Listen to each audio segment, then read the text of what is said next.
How to do a Romanian deadlift. Common mistakes I see: bending at the knees too much or rounding at the back. So this isn't a squat, okay? And we don't want to round at the back because that's going to put our lower back under a lot of tension, which can cause some back issues.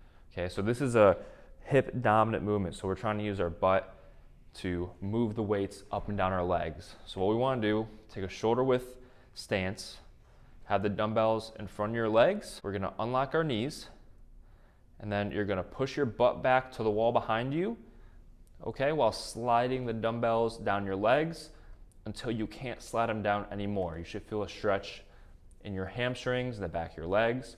Some people might be able to go farther than others, but we want to make sure that back is straight the whole time.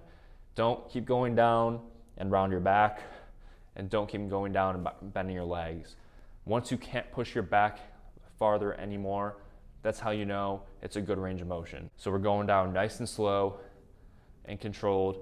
Once you can't push your butt back anymore, we're popping those hips forward. So think of, once we're down here, we're humping the air, we're popping those hips forward. We want to think of keeping our chest up, back straight the whole time, okay? We want to pick a spot on the floor so that our head and back and neck are all in a straight line, okay? So tuck that chin so that your head, back and neck are all in a straight line.